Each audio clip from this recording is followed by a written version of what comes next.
What's up, lads? Welcome to the very first episode of the Outliers podcast. Today I am joined with one of my co-hosts, Chase. Chase, how we doing? I'm well. Yeah. Feeling good? Yeah, had a bit of a low energy weekend, but we've bounced back.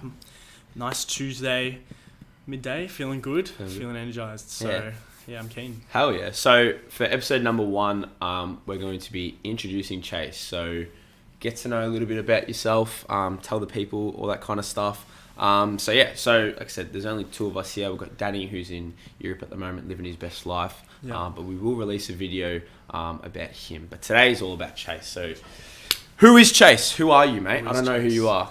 First, I'd like to get started by saying, fuck you, Danny, we're jealous. But, yeah, as you said, Facts.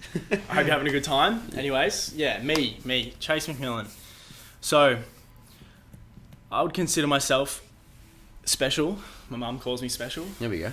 Can take that negatively or positively, who knows? Anyways, so I'm pretty much just, I'm 23, turning 24 at the end of the year, in December, so a bit of a Sagittarius, yeah. Jesus. These Sages, mate. Yeah, Sages, Danger. crazy motherfuckers. Anyways, go on. Yeah, anyways, so massively into fitness, got a coaching background, sport background, and I consider myself a bit of a social butterfly. Yeah. When I need to be, and when I meet like the right people. Yeah. But yeah, so just massively into fitness and really a fan on like self-improvement and, awesome. And just mindset and kind of like embracing the grind, if that Yeah. makes sense. Yeah, absolutely. Yeah, nice. Yeah. So you mentioned like a social butterfly and like with your social groups and all that kind of stuff. Tell us a little bit how you were in like high school and kind of after high school, like that's a good with your social groups and all that kind of stuff. So it was kind of the same back then. So it's funny that I say I'm a social butterfly because I used to not be. Yeah. I used to be like the shyest kid. So primary school, so bad, like horrible with girls. Yeah. Had like a small friend group and I was like super nerdy. So I was kind of in my own zone, in my own space, super introverted. Yep.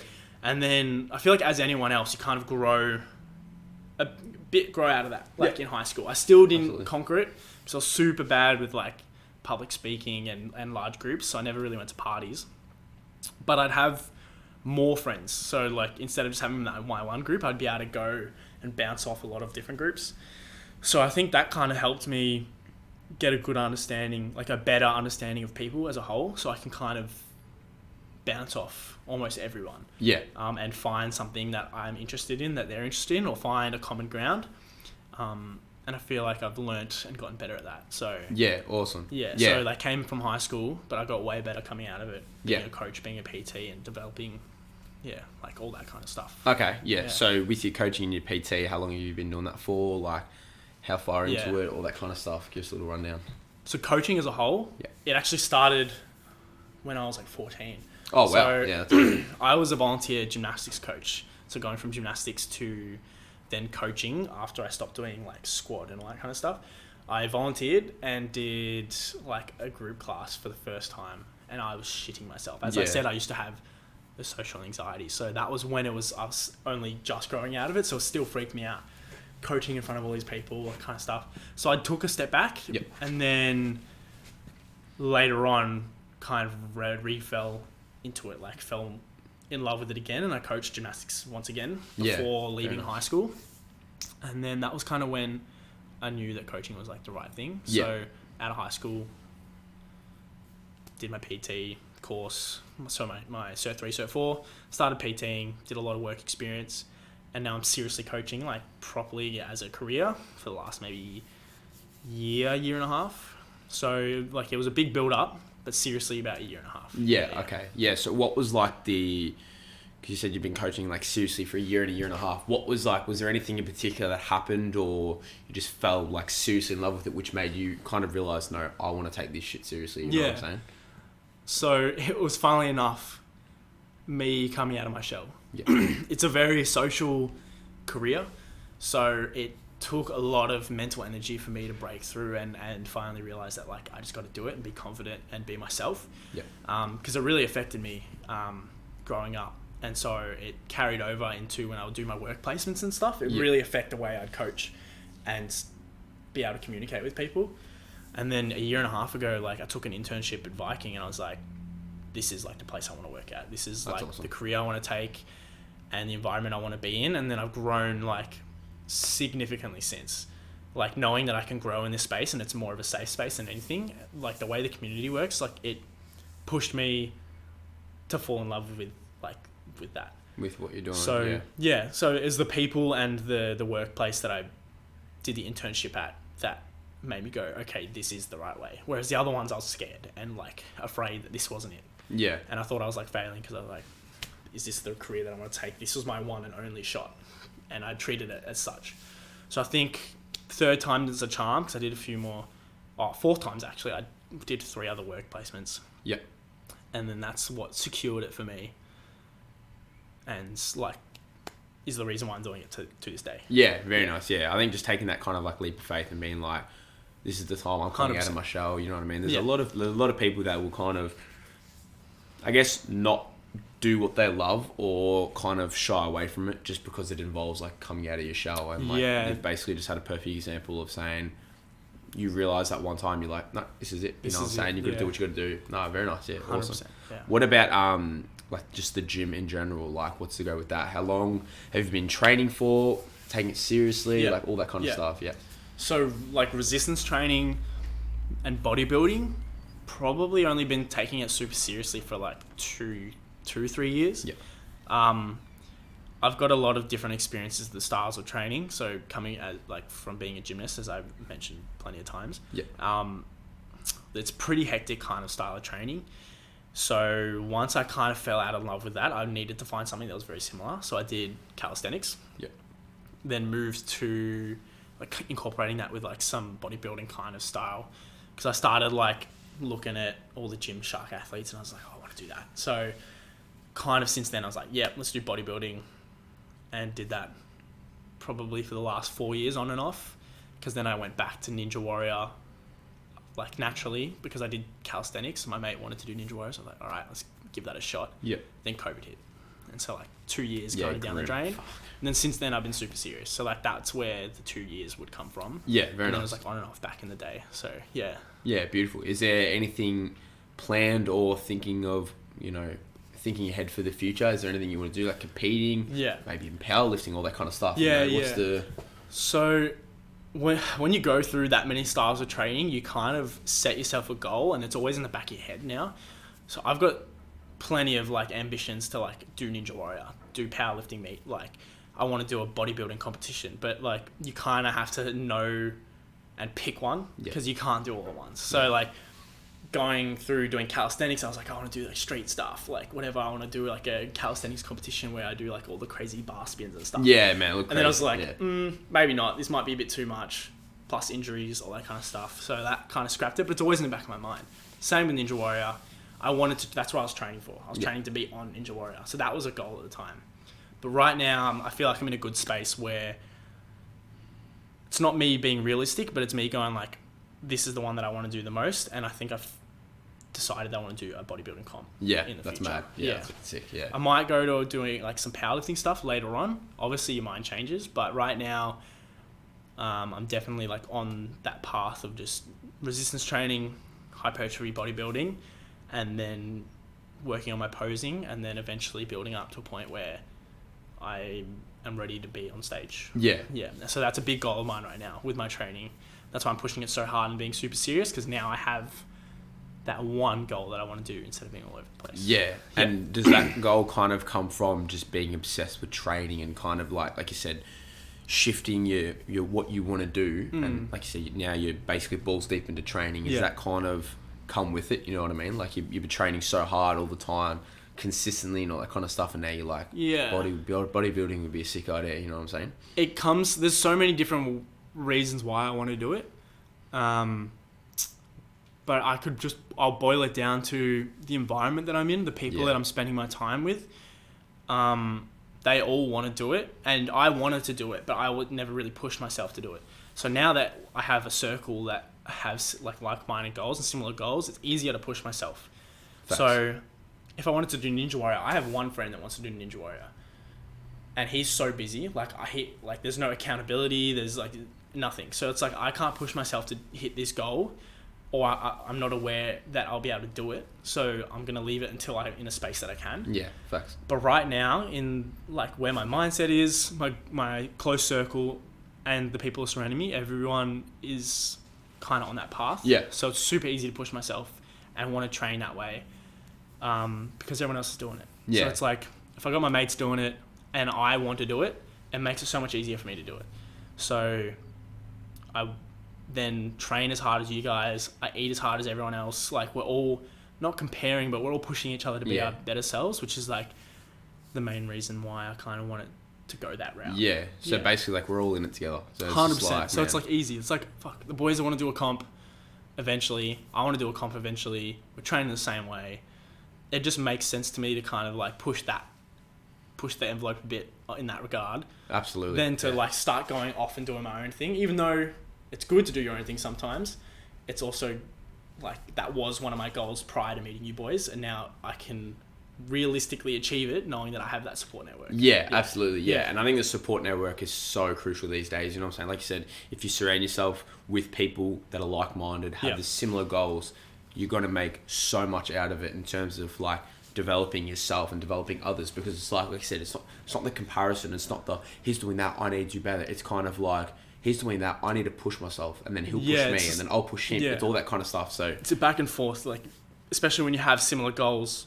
Like, I feel like some people, their goals and what they think they need to be is based off the comparison of the people that are around them. But because I had that goal prior to meeting you boys, I know it's more of a genuine and realistic goal of mine. Yeah. So I feel like I can push it and not feel guilty, and I feel like I'm still being myself while still hitting my goals. Yeah. Yeah. Absolutely, yeah. So on the kind of conversation of goals, you've developed this media account, and I feel like, I'll let you explain a little bit more, that media approach is also becoming a big goal of yours. You want to like 100%. Talk about that a little bit? Yeah. So the key for me was, you need to have more than one goal, because there's a lot of delayed gratification when it comes to something like this. It's a long-term thing, so you're never going to have like that satisfaction all the time of you hitting your goals because it's such a big goal. Yep. You take those stepping stones, but you always need to have more than one thing going on at a time, just to keep you busy, satisfied. And this one is more of a career path and a massive networking opportunity. So I decided to kind of pick up the camera a few months ago after kind of being in the space, knowing about it, like knowing about cameras, knowing about technology, but never really taking that foot, like putting my foot in the door. Yeah. And one of my good friends lent me a camera, and I'm like, okay, I'll practice. It's a pretty basic camera. I do my research.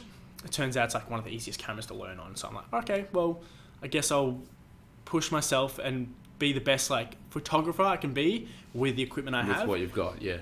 Get good, and then once I feel like I'm ready, I'll start like using this as a tool to kind of almost brand myself, brand the people around me, increase the quality of like all the boys' content and stuff. So I think that was a massive reason why I wanted to do that, because there was a massive gap in the Melbourne market. Facts. For something like that. Absolutely, yeah. And it coincides with the bodybuilding thing. Like, it makes sense to me to kind of join my two areas of expertises, even though they're very different, whereas one's like a skill set and one is a physical kind of like force and or labor, and just join them together. Yeah, legit, man. Yeah, absolutely. So you've talked about bodybuilding, you've talked about like the media side of it. Yeah. What about in the next maybe 5 to 10 years? Is there any kind of approach you're going to go down a little bit more, or you want to go down a little bit more, good combination of both? Like, where do you see yourself in, let's say 5 years? I'll put it at 5 years. Like, where do you see yourself? Well, there's a lot of goals one can have, especially taking on so many tasks at the moment with this podcast, with my media, my bodybuilding, and then my work outside of it, coaching and PTing. So you kind of, I like to split them up and then set goals for individual ones. Personally, I'd like to have my coaching pretty much on lock and being able to do some kind of online thing where I either coach people or coach people how to coach and or how to do media. So I want to be able to like be a one-stop shop. This is me and my head coach at Viking have talked about this a lot.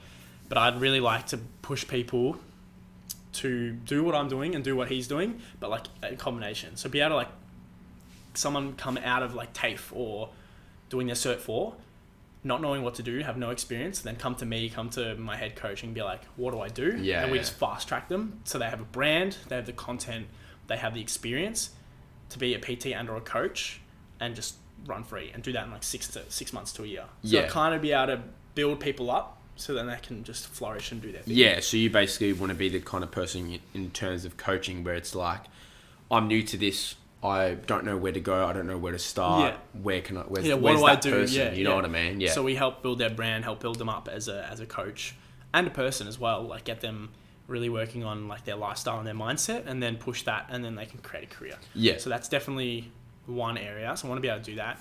And the other one is to own a full-fledged media company. Yeah. So I want to have employees. I want to have a studio where we can do like podcasts, where we can do shoots, like photography shoots, videography shoots, and like a full office with like 10 workers, editing, like photo editing, like touch-ups, and then like always like salespeople going like, we can do this for you, all that kind of stuff. So I want to have my own space where I can like sell a product and a package, and we pretty much just legitimize businesses and influencers and social media and go from there. Yeah, okay. So you basically want to create yourself as a brand, kind of put yourself out there. Make it a company.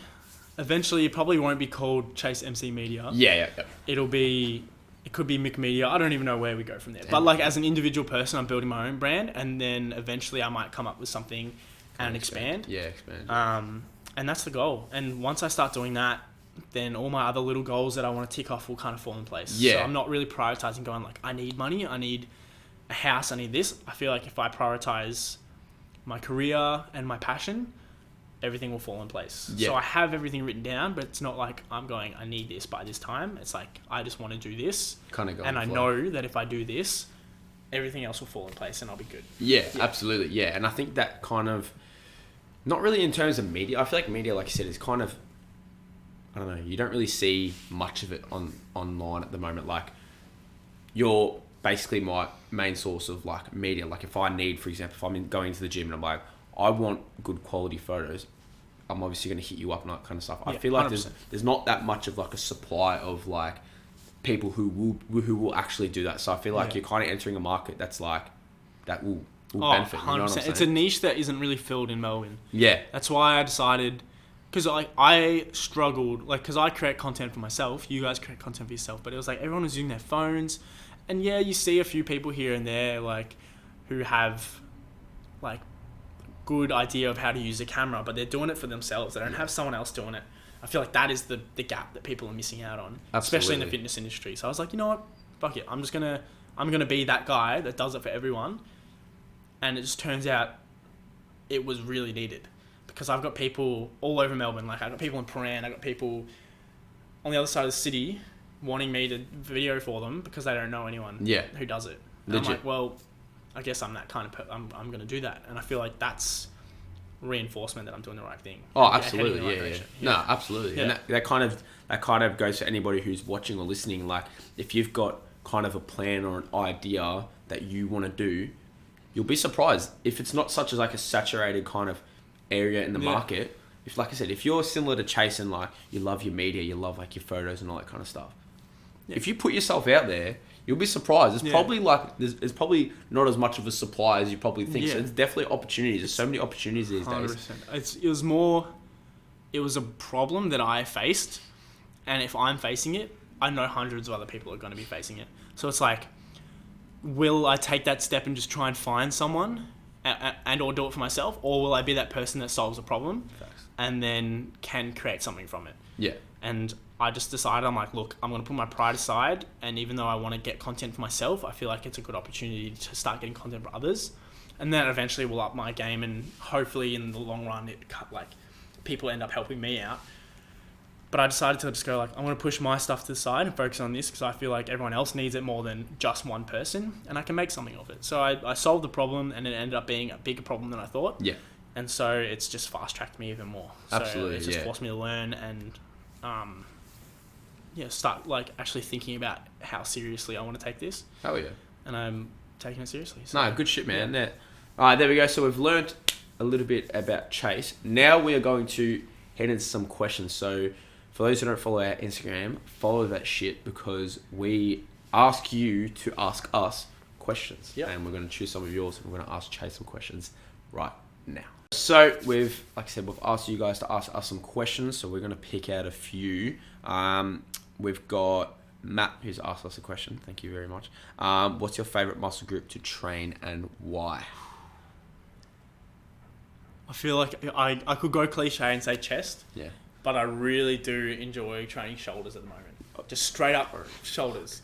Shoulders is fire, man. It's like the pump that you get from it is just incredible. Next level. And I feel like once you really know how to train shoulders properly, it becomes your favorite. Like, I feel like chest always will be a goated muscle group. To train. But shoulders, just when you get a pump, especially when you take your top off, it makes your physique look so much better. Makes you feel like an alpha. An absolute king. So legit. yeah. Nah, absolutely. Yeah, I'll probably agree with you. I'll probably say back. I like back's pretty sick. I love training back, man. Back. Just fucking row in that shit and you feel like you're gonna fly away. Yeah. For me, I'll probably say back. Not gonna lie, but okay. So there you go. So Chase, shoulders, myself, back. Now we've got a question from Jesse. This is a big one because it's talked about a lot. A lot of people give the exact same answer, but they don't go into details. How do you stay disciplined? How do I stay disciplined? What do you do? Is there anything in particular? Yeah. Is there any kind of trigger that you do to kind of be like, no, I've got to do this? You know what I mean? What's the go? Yeah. Well, first of all, I actually really like that question. That's a good question. Normally people ask, how do you stay motivated? Yeah. But disciplined, no one really goes into the details of their day-to-day to go how do I stay on track? So for me, personally, you have to kind of bypass that mental barrier of this is going to take a lot of energy to do and just do it. Yeah. So you need to jump that hurdle first because that's usually the door that if it's closed, you won't be able to get through. Yeah, legit. So it's just a matter of getting through that first hurdle and just getting it done. No matter what, no excuses and just coming and showing up. Yeah. Once you show up, then you do that, you create a habit. And once you create that habit, then you'll find that even on a shit day, you're like, fuck, how did I even get to the gym? I'm here right now and I'm training. I didn't even think about it. Yeah, legit. It becomes autonomous and you just, because you've done it so often. Yeah. So you break that first barrier, you start showing up, you create the habit, and then that is pretty much discipline. So a habit, forcing yourself to do something again and again and again, regardless of your feelings, regardless of the things not going around you, you push through and you make it a priority and you do your thing. Yeah, absolutely. And another big thing is then making sure the people around you know it's something important to you. Facts. So that is facts. Yeah. Dead set. Yeah. Legit. So you create those boundaries with the people, especially with people that don't understand the gym. Yeah. Don't understand Well the hustle mentality, all that kind of stuff. You really want to make sure it's known that this is important to you and you don't want it to be you don't want to be distracted or taken away from that, because people won't understand, so they'll be like, come out, do this, and you just go, nah, this is a priority for me. I'm sorry if you don't like it. That's your shit. I'm Facts, controlling myself and doing what I want to do because this is I know in the long run this is going to be important and it's going to do things for me.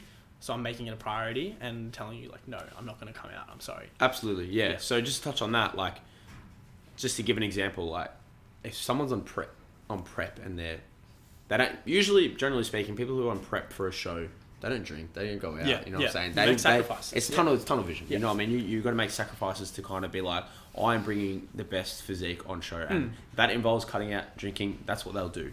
And I feel for people that know bodybuilding or just the gym in general, for example, if you go, oh, Nathan, I'm not coming out tonight because I'm on prep. Yeah. For me, I understand that. It's no shit. But if I wasn't involved in the gym, I'd be like, why the fuck is he sacrificing his social life? You know what I mean? That's what he was saying. So it's kind of making those who don't understand that this is a priority right now. That's the biggest one. I reckon that's a massive call. So yeah, I'd probably say the exact same. So just knowing I don't give a shit if you're tired, you're having a bad day, just get in, do the fucking work. And once you start prioritizing things, like you said before, It becomes easier, man. It becomes It's a your habit. life, yeah. It becomes a habit, and that turns into discipline, just like you said. So yeah, I couldn't agree more, 100%. Yeah. So we've got a question from Lockie, great man. What are your goals in the fitness industry? That's a pretty loaded question. There's so many different ways you can take that. Yep. Maybe keep it to like bodybuilding, because you mentioned before. Yeah, 100%. Yeah. Obviously, as like someone who wants to create a brand, I want to have like a niche within the industry that is my own. Obviously, you as a person, you're your own niche, so you can argue that everyone else has their own niche. But I want to have, like, I want to do my bodybuilding, but then have my media into one, as I was saying earlier, and just push that. So like really help people like boost and bypass that, like, oh, I want to create content, but like I don't know if I'm good enough or whatever. I want to kind of get rid of that barrier and let people just push themselves to be their better selves through like my training, through my social media, and through my like my media stuff. So I want to give people the opportunity to do exactly what I'm doing. Yeah, awesome. Because a lot of people get in their own heads and go, I can't do this. So I want to be able to change that mindset and remove the barriers behind like the difficulties of doing that, and pretty much just bring everyone with me. Awesome. While being like my best self and creating like a brand and being like a good influence on people around me. Yeah. No, man, that sounds really good. Just kind of like allowing people to feel comfortable with taking that leap of faith. And of course. The leap of faith for this podcast, and like we'll go into details in other videos, but the leap of faith to create this podcast and kind of be like, let's turn talk into action, practice, and practice. Like, let's actually do it. That was huge. That was a massive step. Once we kind of broke down that barrier, once you start gaining momentum, now you want to do it. You want to keep on making a name for yourself as well, because now we've put it out there. Yeah. We just got to get it done. Let's blow this shit up. So I'll ask you one last question. What made you start working out? So a lot of people give you different questions. This is a good one. So what made you in particular? Me in particular? So primary school, high school, just like take it back to that, like kind of what I was talking about earlier, where I was a bit socially anxious. Yeah. I was also a bit scrawny, skinny. It's quite short. Not as short as him, but still short. My guy, every video, I'll make sure I shout him out. Absolutely. I'm joking, go on. Anyways, so I was a bit of a small kid, skinny, got bullied a bit, just because I was a bit socially awkward, so I wasn't really one with everyone. And I was always called skinny, so that kind of just pushed me, coming from gymnastics into like resistance training. I just started to go like, fuck you all, I'm getting massive. No one's going to talk shit to me anymore when I'm like twice as big as you. So I think subconsciously I pushed myself in that regard to kind of prove them wrong. Yeah.